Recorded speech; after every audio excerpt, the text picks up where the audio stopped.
জয় গুরু।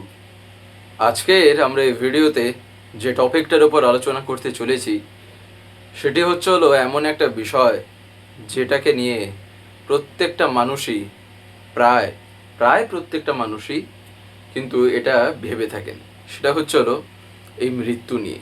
বিশেষ করে মৃত্যুর আগে কিংবা মৃত্যুর সময় যে কেমন কি ঘটে থাকে, কিংবা মৃত্যুর সময় কেমন লক্ষণ, কেমন আচরণ দেখা দিলে, কেমন বলতে পারেন লক্ষণ প্রকাশ পায়, যে লক্ষণের ভিতর দিয়ে আমরা বুঝবো যে তার জীবনটা যে আরও ঊর্ধ্বে, কিংবা বলতে পারেন আমরা একটা কথা খুবই সহজে বলি না, যে সদ্গতি, ঊর্ধ্বগতি, এই যে কথাগুলো আমরা ব্যবহার করে থাকি। তো এমন কি লক্ষণ আছে, এমন কি জিনিস যার ভিতর দিয়ে আমরা বুঝবো যে হ্যাঁ, সেই যে মানুষটা, সেই যে একটা সত্তা যে দেহ নিয়ে এসেছিল, তার জীবনটা যে আরও পরবর্তীতে, তার পরবর্তী জীবনটা যে আরও উন্নত হবে। তাই আজকে আমরা সহজ কথায় বলতে গেলে এইসব সম্বন্ধে এমন কিছু কিছু কথা শুনবো, এমন কিছু কিছু ঠাকুরের বলা কিছু বিষয় যেগুলি আমাদের জানা কিন্তু এই বিষয়ের জন্য একান্তই প্রয়োজন। যাই হোক, আজকের এই আলোচনাটি এবার আমি শুরু করার আগে আপনাদের কাছে শুধু একটি কথাই অনুরোধ করছি, ভিডিওটিতে আপনারা সম্পূর্ণভাবে যুক্ত থাকার চেষ্টা করবেন। আশা করি দিলে আজকের এই যেই টপিকটি আপনারা এই আলোচনার মাধ্যমে অতি অবশ্যই শুনতে পারবেন। জীবন যখন পেয়েছি, তার মানে এটা তো অতি নিশ্চিত যে আমাকে কর্মের ভিতর দিয়ে এই জীবনটাকে কাটাতে হবে। কিন্তু কথা হলো এই কর্মই নির্ধারণ করে, এই কর্মই ঠিক করে যে আমার ভবিষ্যৎ জীবনটা কেমন হয়। কেন? তার কারণ আমি বর্তমানে যা করি এটারে আমি ফল পাই পরবর্তীতে। এটা সব ক্ষেত্রেই আমরা দেখি, প্রত্যেকটা ক্ষেত্রেই, তাই না? এখন একটা বাচ্চা পড়াশোনা করছে, বছরের শেষে কিংবা যখন যার স্কুলে যেমন হয়, কি হয়, শেষে একটা পরীক্ষা হয়। সে পরীক্ষার ভিতরেই বোঝা যায় যে সে সারা বছর এত যে পরিশ্রম করেছে, যা পড়েছে, সেখানে সে উত্তীর্ণ হতে পারছে কিনা, সেখানে সে নিজের যোগ্যতা প্রমাণ করতে পারছে কিনা। তাই তাকে সারাটা বছর কোনো না কোনো ওই কর্মের মধ্যে লেগে থাকতে হচ্ছে, তাই না? এই কারণে শ্রী ঠাকুর তাই জোর দিয়েছেন আমাদের জীবনের প্রত্যেকটা কর্ম এতটাই ইষ্টকেন্দ্রিক হওয়া চাই, জীবনের প্রত্যেকটা জিনিসের মধ্যে ইষ্টকে এমনভাবেই স্থান দিতে হয় না, যেখানে আমি সেই বিষয়টাকে নিয়ে যখনই ভাববো যেন আমার মনে সদা সর্বদাই ভেসে আসে এখানে আমার ঠাকুর কি করে উপস্থিত আছেন, এই বিষয়ে আমার ঠাকুর কেমন করে জড়িত আছেন। এই জিনিসটা যে যতটা অবজার্ভ করে, অ্যানালাইসিস করে জিনিসটাকে ধরতে পারে, তার কাছে পরমপিতা তখন সব সময় সব অবস্থার মধ্যে প্রত্যেকটা জিনিসেই তিনি ধরা দেন, তিনি বুঝিয়ে দেন যে আমি তো আছি, আমি তো তোর সাথে আছি, এখানেও আমি আছি, তুই ভাবছিস কেন, চিন্তাটা কিসের, তাই না? সে তার মনের মধ্যে একটা জোর পায়, তার মনোবলটা তখন বাড়ে। এই কারণেই এই যে কর্মগুলো এই কারণেই ঠাকুর জোর দিয়েছেন যেন কর্মটা আমরা যেন ঠিকঠাক করি। এই কর্মই কি করে জীবনকে কখন উঠিয়ে দেয়, কখন আবার নামিয়েও দেয়।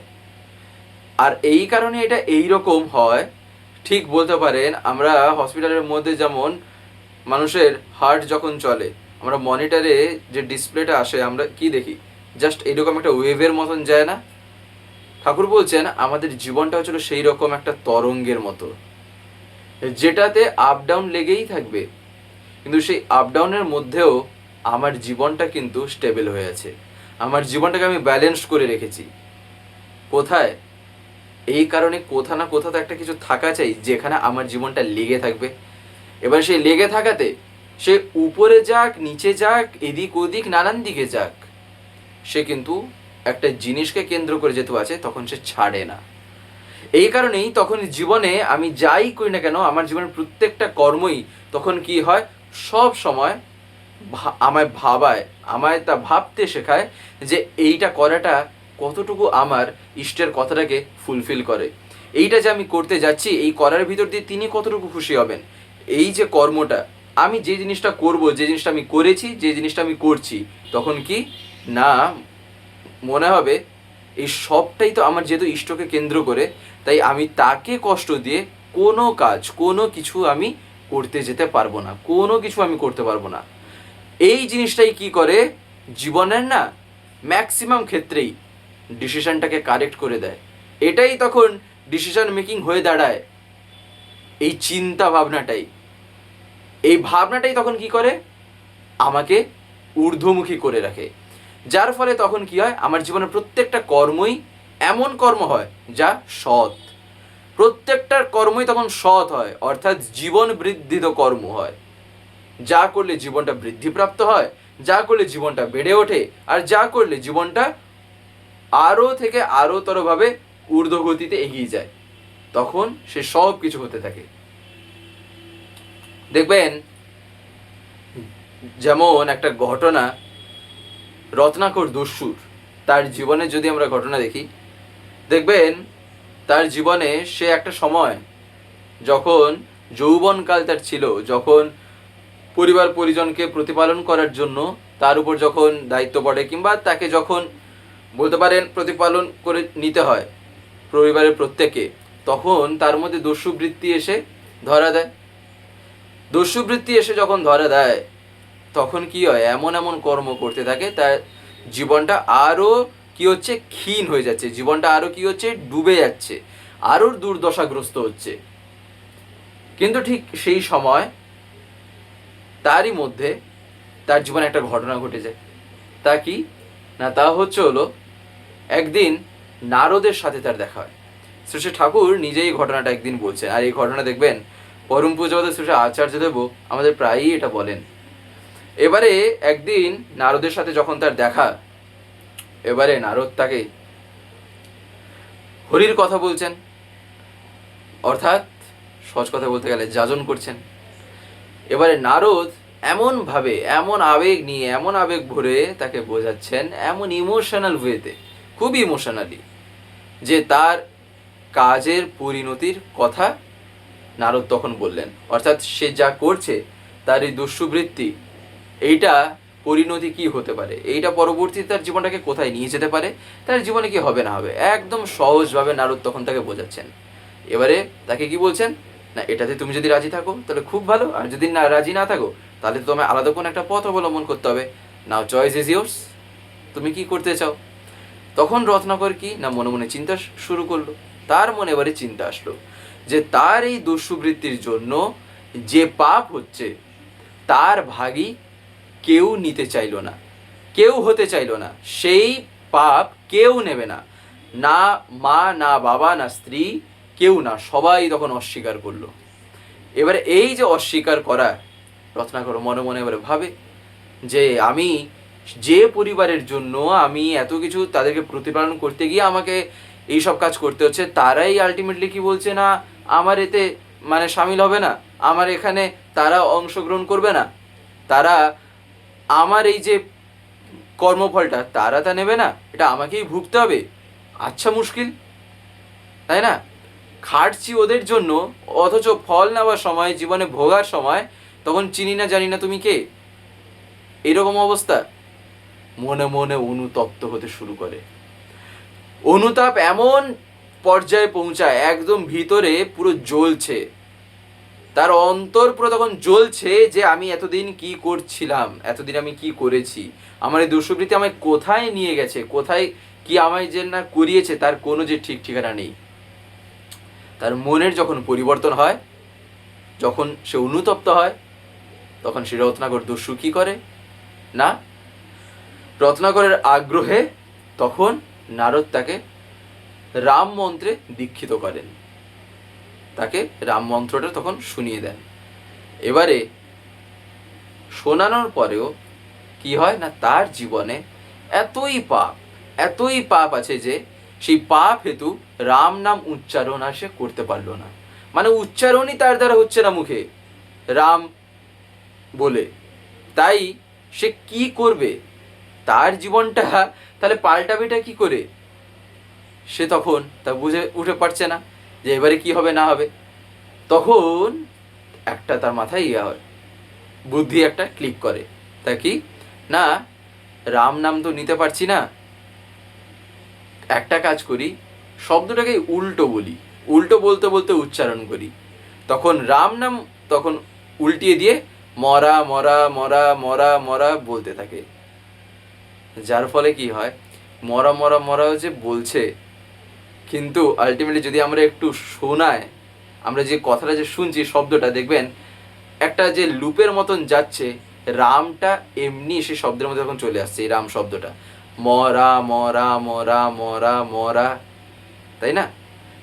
সে কি করে, সে ঠিক করে আমি এটাই জব করব, খুব জব করতে শুরু করে, এমন জব করে এমন জব করে, মানে তার চোখের সামনে দিয়ে কিছু চলে যাচ্ছে, দিন থেকে রাত হয়ে যাচ্ছে, এদিক ওদিক কোন দিক কি হচ্ছে না হচ্ছে কোনো খেয়াল নেই, আমায় জব করতে হবে তো করতে হবে। বহুকাল একই স্থানে বসে বসে বসে বসে জব করতে করতে কি হয়, তার গাত্র উইয়ের টিভির মধ্যে ঢেকে যায়, এমন হয় তার গাত্র উইয়ের টিভির মধ্যে ঢেকে যায়, তবুও নাম কিন্তু সে ছাড়ে না। তাই এভাবে কি হয়, তার ঐকান্তিক নিষ্ঠার দরুন, তার নিষ্ঠার স্তরটা এমন জায়গাতেই পৌঁছেছিল, তার অন্তর তখন পরিশুদ্ধ হয়ে ওঠে। সে অন্তর যখন পরিশুদ্ধ হয়ে ওঠে কি হয় না, তারপরই রামায়ণ রচনার আদেশ লাভ করে এবং তা রচনা করে অমরত্ব লাভ করেন। আর ঠিক তাকেই আমরা কি নামে চিনি, বাল্মীকি। আমরা শুনিনি তার নাম? এই যে বাল্মীকি, তিনিই এককালে রত্নাকর দস্যু ছিলেন। তাহলে এই যে এই জিনিসটা পরম পূজ্যপাদ শ্রী শ্রী আচার্যদেব এইখানে আমাদের দুটো বোঝান, দুটো কথা। এখানে আমরা এই বিষয়টাকে দুরকম আঙ্গিকে দেখতে পারি। একটা হচ্ছে হলো রত্নাকর দস্যুর ভবিষ্যৎ জীবন বাল্মীকি, আবার আমরা এটাও দেখতে পারি বাল্মীকির অতীতের জীবন, তার পূর্বেকার এক জীবনের গল্প, যেখান থেকে আমরা দুটো জিনিস শিখতে পারি। তা কি না, তা হচ্ছিল আমরা যদি আমাদের জীবনের কর্মটাকে যদি ঠিক করি, তাহলে একটা পাপী, একটা চোর, একটা মাতাল, একটা ডাকাত যাই হোক না কেন, সে তার জীবনে যাই করে থাক না কেন, সে কোনো না কোনো এক কালে, কোনো না কোনো এক জন্মে, কোনো না কোনো এক সময় তার উদ্ধার হবেই হবে। যদি সে তার জীবনে সাধনা করে, যদি সে তার জীবনে পরমপিতার বিধানে চলে, যদি তার জীবনটাকে পাল্টাতে ইচ্ছুক এবং তদনুপাতিক কর্মে যদি সে লিপ্ত হয়, তদনুপাতিক কর্মে যুক্ত হয়, তখন এই রত্নাকর থেকেও বাল্মীকি হয়ে যাওয়া যায়। ঠিক আবার এইটা কি করছে, এইটা যেমন আমাকে ইন্সপায়ার করছে এই ঘটনাটা শোনার ভিতর দিয়ে, পরম পূজ্য শ্রী আচার্যদেব এই ঘটনাটা ঠিক এইরকম ভাবেই তিনি এত সহজভাবে আমাদের বোঝান যে আমাদের জীবনটা যে তাহলে কেমন হওয়া চাই। ঠিক তখনই তিনি বলেন যে বাল্মীকির তাহলে একটা অতীত জীবনও আছে, তাই এই কারণে আমাদের প্রত্যেকের একটা অতীত জীবনও থাকতে পারে, তার উপরে বেশ করি তো বর্তমানটাও। তাই সেই যে অতীত জীবন, সেই অতীত জীবন নিয়ে এই কারণেই এত বেশি ভাবতে নেই। সেই অতীতে যা হয়েছে হয়েছে, ঠিক আছে, সেটা তো আর কিছু এখন আমাকে করে দিতে পারবে না আমি যদি ভাবি সেগুলোকে বসে বসে, বরঞ্চ আমাকে এমন কিছু করতে হবে, যদি সেগুলোকে আমায় ভোগানো থাকে তাহলে আমাকে এমন কিছু করতে হবে যেন আমি সেটাকে বাইপাস করে বেরিয়ে যাই, এইরকম করে আমায় কাটিয়ে উঠতে হবে। এটাই হচ্ছে হলো জীবনটাকে এগিয়ে নিয়ে যাওয়ার, বলতে পারেন এক প্রকার একটা ঘটনার উদাহরণ যে কি করে এগিয়ে নিয়ে যাওয়া যায়। ঠাকুর আরও একটা ঘটনা বলছেন। ঠাকুর একদিন আরেকটা জায়গায় বলছেন যে আরেকজন ছিল অজামিল, দক্ষিণ দেশীয় এক বিপ্র সন্তান সে। এবারে কি হয়, দাসী সংসর্গে দূষিত হয় সে, নিজের পতিব্রতা স্ত্রীকে ত্যাগ করে পাপ কার্যে সে লিপ্ত হয়। এবারে কি হয়, তার এক ছেলে হয়, সেই ছেলের নাম হচ্ছিল আবার নারায়ণ। এবারে যখন তার মৃত্যুর সময় আসে, সে মৃত্যুর প্রাককালে কি হয়, স্নেহ পরবশেতু নারায়ণের নাম বলতে বলতে মারা যায়। কিন্তু সে তো জানে না যে নারায়ণ যে বাস্তবে কেমন হন, নারায়ণ কাকে বলা হয়, তার ব্যক্তিত্ব কি, এই শব্দের মধ্যেই যে কি না আছে, শব্দটার মধ্যেই যে কত বড় একটা জিনিস যে লুকায়ে আছে, তা তো সে জানে না। কিন্তু সে তার মৃত্যুর প্রাককালে স্নেহপরবশ হয়ে সে তো তার নারায়ণ যে ডাকছে, সে তো অ্যাকচুয়ালি ডাকছে তার পুত্রকে, তার ছেলেকে সে ডাকছে। কিন্তু যেহেতু ডাকছে নারায়ণ, এই নারায়ণ বলতে বলতে কি হয়, মারা যায় বলে তার পাপও তখন ক্ষয় হয়। হে প্রকার অজামিল এখন অনেক আছে, শ্রী ঠাকুর বলছেন। তাই এই যেই নাম, এই নামেই যদি এত কিছু খণ্ডন হয়ে যায়, এত কিছু যদি ক্ষয় হয়ে যায়, এত পাপ তাপ, তাহলে নারায়ণকে জীবনে পেয়ে, নররূপী নারায়ণকে জীবনে পেয়ে যদি আমি তার বলা প্রত্যেকটা কথাকে, তার দেখানো পথে যদি আমি যুক্ত হই, যদি আমি তার দেখানো পথে যদি আমি চলি, সেই পথের পথিক যদি আমি হই, তাহলে ভাবেন তো কি মানে কি যে হয়ে যেতে পারে। যদি সেই নামে, নাম উচ্চারণেই যদি এত কিছু হয়ে যাচ্ছে, তাহলে ঠাকুর বলছেন তাহলে তোমার জীবনের কর্মই যদি এমন হয় যা জীবনটাকে বাড়িয়ে তুলতে পারে, আর তা যদি ইষ্টকেন্দ্রিক হয়, তাহলে ভাবো যে তোমার জীবন তাহলে কোথায় গিয়ে যে পৌঁছে যাবে। কিন্তু দুঃখের কথা কি না, আমি জানা সত্ত্বেও, এত কিছু জেনে শুনেও আমি তা করি না, আমি তা চাই না। দেখবেন মানুষ চায় আনন্দে থাকতে, মানুষ চায় বেঁচে থাকতে, কিন্তু দেখবেন তো এমন কিছু কিছু কর্ম আমরা করি না যেখানে সে বেঁচে থাকাটা, বেড়ে ওঠাটা ক্ষুণ্ণ হয়। দেখবেন আমরা এমন অনেক কর্মই করে থাকি, তা জেনে শুনে হোক অজান্তে হোক, যেমনভাবে হোক না কেন। এই কারণেই সব যা কিছু হয়তো দেখবেন আমাদের নজরেও আসে না, কিন্তু জীবনে যদি ইষ্ট থাকেন না, তাহলে দেখবেন অনেক ক্ষেত্রে এসবে রেহাই পেয়ে যাওয়া যায়, অনেক ক্ষেত্রেই। কেন? তার কারণ তিনি থাকেন বলে, তাকে যেহেতু জীবনে উদ্দেশ্য করেছি, তাই তার কথাগুলিকে যেহেতু পরিপালন করাটাই হচ্ছিল তখন যেহেতু আমার কাজ, যেহেতু তাকে খুশি করতে হবে, তাই অনেক কর্মই তখন কি হয়, আস্তে আস্তে অ্যাডজাস্টেড হয়ে যায়। কেন? বৃত্তি প্রবৃত্তি যেহেতু অ্যাডজাস্টেড হয়ে যায়, তাতে কেন্দ্রায়িত হয়ে যায়, যার ফলে কর্মগুলিও তাকে কেন্দ্র করে হতে থাকে। এই কারণে তাকে না জীবনে এমনভাবে মেনে চলতে হয়, তাকে নিজের জীবনে এমনভাবে স্থান দিতে হয়, একদম নিষ্ঠায় যেন এতটুকু গাফিলতি না থাকে, নিষ্ঠায় যেন এতটুকু খাঁকতি না থাকে। এইটা কিন্তু তিনি বারবার বলছেন। একবার শ্রী ঠাকুরকে শরৎ হালদারদা একদিন জিজ্ঞাসা করছেন, একজন লোক যদি দীর্ঘদিন ধরে আপনার কাছে আছে, অথচ আপনার সঙ্গ করেছে, কিন্তু মৃত্যু সময়ে বা তার আগে আপনার কথা মনে করলো না, তাহলে সেটা কেমন? তখন শ্রী ঠাকুর জানেন কি বলছেন? ঠাকুর বলছেন নিষ্ঠার খাঁকতি। একেবারে প্রথমেই বলে দিলেন নিষ্ঠার খাঁকতি। নিষ্ঠার ব্যতিক্রম যার যেমন হবে, কৃতিও তার ঠিক তেমন হবে। অর্থাৎ কৃতি মানে এখানে করার ভিতর দিয়ে প্রাপ্তিটা, পাওয়াটা। তাই এই নিষ্ঠার ব্যতিক্রম যার যেমন, কৃতিও তার তেমন হবে। সিদ্ধি ও ব্যক্তিত্ব তার তেমনি ভাঙা ভাঙা হয়ে থাকে। যেমনতর নিষ্ঠার ভাব নিয়ে একজন তিরোহিত হয়, তেমনতর সত্তা নিয়ে তার আবার আবির্ভাব হয়। এই কারণেই এই যে মৃত্যুর প্রাককালে বা মৃত্যুর আগে বা সেই সময় এই যে লক্ষণ, বাস্তবে একবার পরম পূজ্যপাদ শ্রী আচার্যদেব একটা কথা বলতে গিয়ে বলছেন, একটা লোক সে সারাদিন অজস্র খাটে, প্রচুর পরিশ্রম করে, তার হয়তো এইসব করতেও সময় নেই। তাকে একদিন জিজ্ঞাসা করা হয়, আচ্ছা তুমি জীবনে ভগবানকে কটা সময় তুমি ডাকো, কটা সময় তুমি তাকে মনে করো, কতটুকু সময়?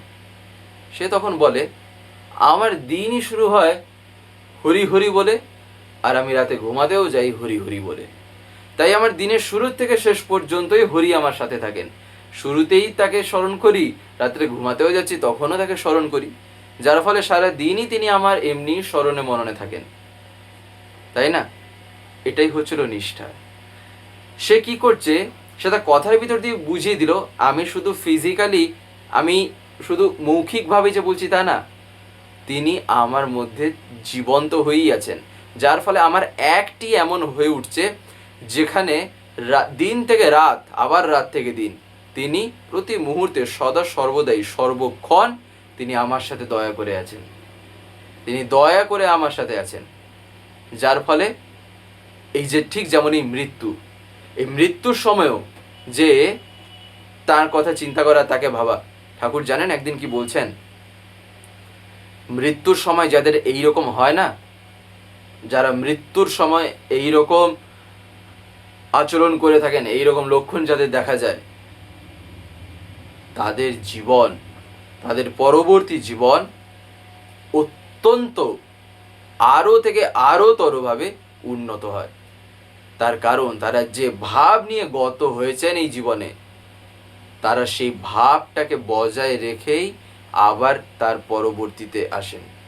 এই কারণে ঠাকুর এখানে কি বললেন, যেমনতর নিষ্ঠার ভাব নিয়ে একজন তিরোহিত হয়, তেমনতর সত্তা নিয়ে তার আবার আবির্ভাব হয়। যাই হোক, আজকের এই ভিডিওটা আমি এখানেই শেষ করবো। শেষ করে আপনাদের কাছে একটি কথা বলবো, যদি আজকের এই ভিডিওটি আমাদের ভালো লাগে থাকে তাহলে একটি লাইক করে দেবেন, সবার ভিতরে শেয়ার করে দেবেন, কেমন লাগলো নিচে একটি কমেন্ট লিখে জানাবেন। আর যদি চ্যানেলটিকে কোনো সাবস্ক্রাইব করে না থাকেন তাহলে অতি অবশ্যই চ্যানেলটিকে সাবস্ক্রাইব করে পাশে বেল আইকন প্রেস করে অল করে রাখতে একেবারেই ভুলবেন না, আর এরকম বিভিন্ন নতুন এবং ইন্টারেস্টিং ভিডিও সবার আগে পাওয়ার জন্য। জয় গুরু, বন্দে পুরুষোত্তম।